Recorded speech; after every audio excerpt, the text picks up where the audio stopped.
तो गाइस कैसे हैं आप सब लोग। रीइंकार्नेटेड के एपिसोड 57 के साथ हाजिर हो। अगर आप मेरे चैनल पर नए हैं और अभी तक मेरे चैनल को सब्सक्राइब नहीं किया हुआ तो जल्दी से चैनल को सब्सक्राइब कर दें, वीडियो को लाइक और शेयर कर दें, शुक्रिया। तो लास्ट एपिसोड के एंड पे हमने देखा था एल्डर किन ज़ाओची से कहते हैं क्या तुम्हें ज़ूरो की बैकग्राउंड के बारे में पता है। उसे कहता है नहीं, मुझे उसकी बैकग्राउंड के बारे में कुछ भी नहीं पता। तो एल्डर किन उसे कहते हैं ठीक है मैं तुम्हें उसकी बैकग्राउंड के बारे में बताता हूँ। एल्डर किन उसे कहते हैं लैंड ज़ूरो का असली नाम कैंग जुई है। इस वक्त ब्लू विंड एम्पायर के जो एम्परर है वो इसकी इकलौती बेटी है, यानी कि वो ब्लू विंड एम्पायर की इकलौती प्रिंसेस है। ब्लू विंड एम्पायर के प्रिंसेस होने की वजह से उसे यहाँ पर एक बहुत ही अच्छा टाइटल दिया गया है, उसे ब्लू मून प्रिंसेस भी कहा जाता है। ज़ाओची के पास सुनते ही बहुत हैरान होता है और कहता है क्या वाकई में वो एक प्रिंसेस है, लेकिन अगर यहाँ पर वो ब्लू विंड एम्पायर की प्रिंसेस है तो फिर वो न्यू मून पैलेस में क्या करने के लिए गई थी, वहाँ पर एक डिसाइपल बनकर क्यों रह रही थी। एल्डर किन से कहते हैं क्या तुम्हें पता है कि इस वक्त इंपीरियल फैमिली में क्या कुछ चल रहा है। मुझे नहीं लगता कि तुम्हें पता होगा कि इंपीरियल फैमिली में इस वक्त सिविल वॉर चल रही है। ऐसे तकरीबन 3 साल पहले एम्परर अचानक बीमार हो गए थे। एम्परर के बीमार होने के बाद एक बहुत ही जीनियस डॉक्टर उनके पास आया। उसने आकर उनको चेक किया और उनको चेक करने के बाद उसने कहा एम्परर की लाइफ वेन डिस्ट्रॉय हो चुकी है, जिसके डैमेज होने की वजह से एम्परर के बचने के चांसेस बहुत ज्यादा कम है। वो दोबारा कभी ठीक नहीं हो पाएंगे और उनकी हालत इसी तरह खराब रहेगी, वो बिस्तर के ऊपर पड़े रहेंगे और 5 साल के बाद वो मर जाएंगे। ये खबर फैलते ही कि एम्परर क्योंकि 5 साल के बाद मरने वाले हैं तो उनके दोनों बेटे, एक क्राउन प्रिंस है और एक थर्ड प्रिंस है, उन दोनों में आपस में एक जंग छिड़ चुकी है। वो दोनों नए एम्परर बनने के लिए यहाँ पर पूरी कोशिश कर रहे हैं। प्रिंस ने अपने लिए बर्निंग सेक्टर से मदद मांगी है, जबकि थर्ड प्रिंस ने अपने लिए जाओ सेक्टर से मदद मांगी है। ये दोनों ही सेक्टर बहुत बड़े बड़े सेक्टर्स हैं। एम्परर के दोनों बेटे यहाँ पर आपस में फाइट कर रहे हैं कि कौन यहाँ एम्परर बनेगा और उन्हें अपने बाप की जरा भी चिंता नहीं है। सारे अरसे में अगर किसी ने अपने एम्परर का ख्याल रखा है, अपने फादर का ख्याल रखा है तो वो रही उनकी बेटी है। उन्होंने उनका पिछले 3 साल से बहुत ही अच्छे से ख्याल रखा है। सिर्फ इतना ही नहीं, वो यहाँ पर अपने दोनों भाइयों को काफी अरसे से रोके हुए है। उसी की वजह से वो दोनों भाई अपने फादर को मारने से रुके हुए हैं, वरना वो तो अपने फादर की जान लेकर उसकी जगह के ऊपर नए एम्परर बनकर बैठ के होते। एम्परर क्योंकि बीमार हैं और वो मरने वाले हैं, ये एक आखिरी ख्वाहिश है। पिछले कई सालों से उनकी एक ख्वाहिश थी। ख्वाहिश को पूरा करने के लिए ज़ूरो ने अपने पैलेस को छोड़ दिया और वो आसपास के बड़े सेक्टर्स में जा रही है। वहाँ पर जाकर वो अपने लिए किसी जीनियस डिसाइपल को ढूंढ रही है जो कि उसकी मदद कर सके उसके बाप की आखिरी ख्वाहिश को पूरा करने के लिए। ज़ाओची हैरान होकर कहता है तो आपके कहने का मतलब क्या है, क्या ज़ूरो मुझे यहाँ पर इसलिए लेकर आई है, क्या उसने मुझे चुना है अपने बाप की आखिरी ख्वाहिश को पूरा करने के लिए। तो मुझे ये बताएं कि आखिर एम्परर की आखिरी ख्वाहिश है क्या, वो क्या चाहते हैं और आखिर उसकी ख्वाहिश मैं कैसे पूरी कर सकता हूँ। एल्डर किन उसे कहते हैं मैं तुम्हें सारी बात बताता हूँ। बहुत ही जल्दी यहाँ पर एक टूर्नामेंट होने वाला है जिसे ब्लू विंड रैंकिंग टूर्नामेंट कहा जाता है।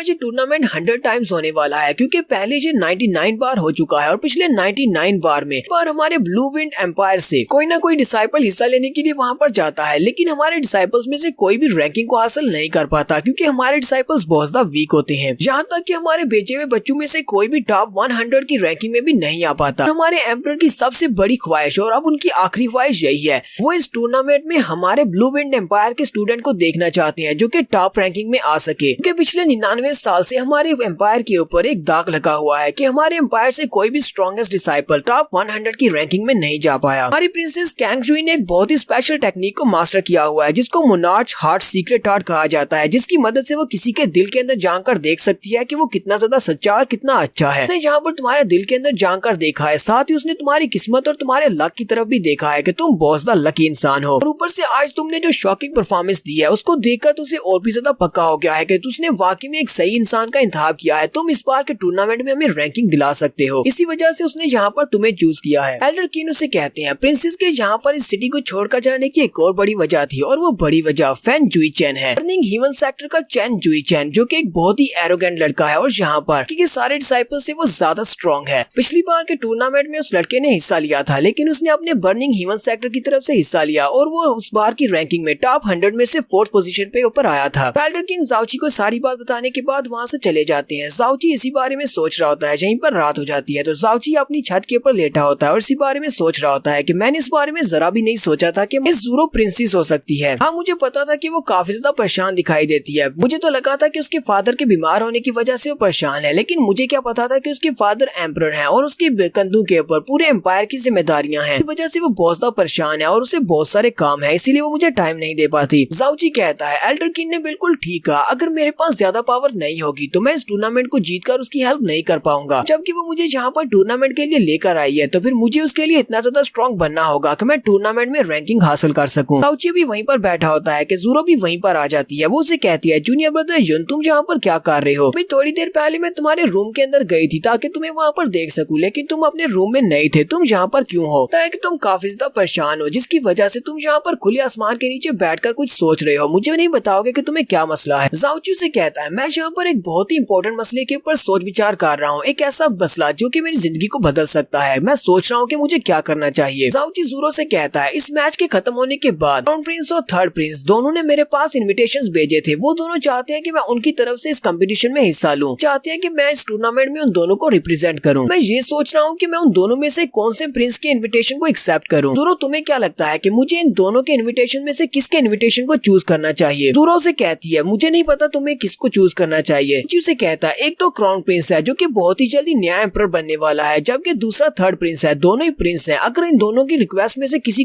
की भी रिक्वेस्ट को मना करूंगा तो वो मेरा दुश्मन बन जाएगा और मेरे लिए एम्पायर में रहना काफी ज्यादा मुश्किल हो जाएगा। ज़ोरो से कहती है मैं तुम्हारी बात जानना चाहती हूँ, आखिर तुम क्या चाहते हो? तुम्हारा डिसीजन क्या है कि तुम कौन से वाले को ज्वाइन करोगे? लेकिन मैं यहाँ पर तुम्हारे डिसीजन में इंटरफियर नहीं करना चाहती। जाओची कहता है मैंने सुना है कि इस वक्त इंपीरियल फैमिली में काफी कुछ चल रहा है। इंपीरियल फैमिली वालों की हालत काफी खराब है और दोनों प्रिंस इस वक्त सिविल वॉर में हैं। तुमसे जानना चाहता हूँ क्या तुम चाहती हो कि मैं इंपीरियल फैमिली के मसले में दखल अंदाजी करूँ? क्या तुम्हें अच्छा लगेगा कि मैं इंपीरियल फैमिली में भी इस तरह के मसलों में खिंचा जाऊँ? ज़ोरो से कहती है नहीं, मैं सब बिल्कुल भी नहीं चाहती। मैं नहीं चाहती कि तुम इंपीरियल फैमिली के मसलों में पड़ो, क्योंकि ये मसले बहुत ज्यादा गहरे हैं और इसमें तुम्हारी जान भी जा सकती है। मुझे तुम्हें देखकर तो बिल्कुल भी नहीं लगता कि तुम कोई ऐसे इंसान हो जिसे अथॉरिटी या पावर की जरूरत है। जाओची से कहता है हाँ ये बात सच है कि मुझे ना तो अथॉरिटी चाहिए ना ही मुझे पावर चाहिए, लेकिन मुझे लगता है कि मैं इस सब में पहले से शामिल हो चुका हूँ। ज़ोरो चिल्लाकर उसे कहती है लगता है कि तुम्हें इस बारे में जरा भी नहीं पता कि इंपीरियल फैमिली के मसले कितने ज्यादा गहरे हो सकते हैं। अगर तुम एक बार इस सब में शामिल हो गए तो बाहर निकलने का कोई भी रास्ता नहीं मिलेगा। जाओची उसे कहता है ये बात तो तुमने बिल्कुल ठीक कह दी। मुझे ना तो इंपीरियल फैमिली में कोई इंटरेस्ट है और ना ही पावर और अथॉरिटी में। मुझे लगता है कि मुझे ये काम सिर्फ इसलिए नहीं करना चाहिए कि मुझे इसमें इंटरेस्ट नहीं है, पर मुझे ये काम करना पड़ेगा। पर साथ ही जाओची से कहता है सीनियर सिस्टर अब मुझे ये बताओ कि मैं तुम्हें ज़ोरो कहूँ या फिर तुम्हें प्रिंसेस कैंगजुई कहूँ? तो भी ये बात सुनते ही बहुत ज्यादा हैरान हो जाती है और उसे कहती है क्या तुम्हें मेरी रियल आइडेंटिटी के बारे में पता है? कहीं एल्डर किन ने तुम्हें इस बारे में तो नहीं बताया? मैं तुम्हें इस बारे में बताना चाहती थी, नहीं है कि मैंने जानबूझकर तुमसे ये बात छुपाई है। जाओची से कहता है जब पहली बार मैंने तुम्हें न्यू मून पैलेस में देखा था उसी वक्त मैं समझ गया था कि तुम यहाँ की नहीं हो। उसके बाद जाओ सेक्टर वालों से तुमने मेरी जान बचाई, हालांकि तुमने अपनी जान को दांव पर लगाकर मेरी जान बचाई थी और तुमने मेरा काफी ज्यादा ख्याल भी रखा। तुमने मेरे लिए बहुत कुछ किया है और मुझे लगता था कि तुम ये सब कुछ इसलिए कर रही हो क्योंकि तुम मुझे लाइक करती हो, लेकिन कल जब मास्टर किन ने मुझे सब बात के बारे में बताया तब मुझे पता चला ये सब कुछ तो तुम्हारी फैमिली मैटर्स की वजह से है। तुम मुझे यहाँ पर सिर्फ इसलिए लेकर आई हो, तुम चाहती हो कि मैं तुम्हारे बाप की आखिरी ख्वाहिश को पूरा करने के लिए तुम्हारा साथ दूं। इससे पहले मेरे साथ जो कुछ भी किया, मेरा जितना भी ख्याल रखा, वो सब कुछ सिर्फ एक नाटक था। ज़ोरो से कहती है ऐसी बात नहीं है। अगर मैं तुम्हें पहले से ये बात बता देती कि मैं एक प्रिंसेस हूँ और मैं तुम्हें इस्तेमाल करना चाहती हूँ इस बार के टूर्नामेंट में, तुम कभी भी मेरा साथ देने के लिए तैयार नहीं होते। इस वजह से मैं सही वक्त का इंतजार कर रही थी कि जब सही वक्त आएगा मैं तुम्हें अपने बारे में बता दूंगी और ये भी बता दूंगी मैं तुम्हें यहाँ पर क्यों लेकर आई हूँ। जाओची उसे कहता है अब यहाँ से चली जाओ, मुझे यहाँ पर थोड़ी देर के लिए आराम से बैठना है ताकि मैं इस बारे में सोच सकूं। जाओची वहाँ से आगे चला जाता है जबकि ज़ोरो पीछे से उसे नाम काटती रह जाती है। वो उससे कहती है प्लीज रुक जाओ, ये बात नहीं है जैसा तुम समझ रहे हो, मैंने ये जानबूझकर तुमसे नहीं छुपाया। और साथ ही वो वहीं पर रोना शुरू कर देती है। जाओची उसे कहता है तुम्हें इस तरह रोना नहीं चाहिए क्योंकि तुम्हारे आंसू बहुत ज्यादा कीमती हैं। तो वहाँ पर थोड़ी देर बात करने के बाद इन दोनों में एक समझौता हो जाता है। तो यहीं से हमारा नेक्स्ट सीन इंपीरियल फादर के रूम का दिखाया जाता है जहाँ पर एम्परर अपने बिस्तर के ऊपर लेटे होते हैं। ज़ोरो जाओची को अपने साथ लेकर अपने इंपीरियल फादर के पास जा रही होती है। वो जैसे उसके चैम्बर में पहुंचती है तो एम्परर के रूम के अंदर से एम्परर के पर्सनल डॉक्टर जिसका नाम गू कोई होंग है वो अंदर से बाहर निकल रहे होते हैं। ज़ोरो उस डॉक्टर से कहती है डॉक्टर गू मुझे ये बताएं कि मेरे फादर इस वक्त कैसे हैं, उनकी हालत कैसी है? डॉक्टर गू से कहते हैं एम्परर इस वक्त बिल्कुल ठीक है, वो रेस्ट कर रहे हैं। मुझे लगता है कि इस वक्त तुम्हारे फादर तुमसे मिलना चाहेंगे, जाओ जाकर अपने फादर से मिल लो। डॉक्टर गू वहाँ से चले जाते हैं। डॉक्टर गू के जाने के बाद ज़ोरो जाओची को उसके बारे में बताती है। वो उसे कहती है यही वो मास्टर गू हैं, बहुत ही अच्छे डॉक्टर हैं। 3 साल पहले इन्होंने मेरे फादर का चेकअप किया था और इन्होंने ये बात बताई थी कि मेरे फादर की लाइफ वेन डैमेज हो चुकी है, उनके पास सिर्फ 5 साल का वक्त बचा है। पिछले 3 साल से यही उनका एग्जामिन कर रहे हैं और यही उनको मेडिसिन दे रहे हैं। कि हमारा जाओची सोच रहा होता है, इसे लगता है कि डॉक्टर गू एक अच्छा इंसान है, लेकिन इस डॉक्टर के चेहरे को देखकर ये बता सकता हूँ कि ये अंदर से बहुत बड़ा कमीना और धोखेबाज है। कि इस दुनिया में अगर कोई मेडिकल सेंट है सिर्फ और सिर्फ मेरे मास्टर थे जो कि अब मर चुके हैं। एम्परर अपने बिस्तर के ऊपर बैठे होते हैं। वो ज़ोरो से कहते हैं बेटा तुम आ गई और तुम्हारे साथ ये लड़का कौन है? जाओची उनके सामने रिस्पेक्ट देते हुए कहता है मैं ब्लू विंड परफाउंड पैलेस का इनर पैलेस डिसाइपल हूँ, मेरा नाम युनची है। एम्परर से कहते हैं हाँ मैं बिस्तर के ऊपर पड़ा हुआ हूँ, लेकिन मैंने तुम्हारा नाम कई बार सुना है, मैंने यहाँ पर सुना है तुमने क्या कुछ किया है। मुझे पता चला है कि मेरे ब्लू विंड प्रोफाउंड पैलेस में एक लड़का आया है, एक लड़का जिसका नाम युनजी है। उसने यहाँ पर एक लड़के को चैलेंज किया जिसका लेवल उससे ज्यादा हाई था। उसने बड़ी आसानी से उसे हरा दिया। ना सिर्फ उसे हराया बल्कि उसने ओवरलॉर्ड कोलोसल स्वॉर्ड को भी उठा लिया। फादर प्रिंसेस से कहते हैं, तो बेटा क्या ये वही लड़का है जिसको ढूंढने के लिए तुमने पूरे 2 साल पैलेस से बाहर गुजारे हैं? सुरु अपने फादर से कहती है, हाँ फादर ये वही लड़का है, लेकिन फिलहाल के लिए मैं इसे यहाँ पर आपको ये बताने के लिए नहीं लेकर आई कि मैं यहाँ पर एक और वजह से इसे लेकर आई हूँ। जाओची कहता है कि ये एक डिवाइन डॉक्टर है, ये किसी का भी इलाज कर सकता है। इस वजह से मैं आपका ट्रीटमेंट करवाने के लिए इस लड़के को यहाँ पर लेकर आई हूँ ताकि ये आपको चेक कर सके। यहाँ पर हम लोग अपनी एपिसोड 57 का एंड करेंगे। तो नेक्स्ट एपिसोड में देखेंगे कि हमारा जाओची एम्परर की कौन सी बीमारी को तशखीस करेगा और साथ ही उसके बाद क्या वो एम्परर की बीमारी का इलाज कर पाएगा या नहीं। एपिसोड की एक्सप्लेनेशन अच्छी लगी हो तो कमेंट करके जरूर बताइएगा। चैनल को सब्सक्राइब कर दें, वीडियो को लाइक और शेयर कर दें। शुक्रिया।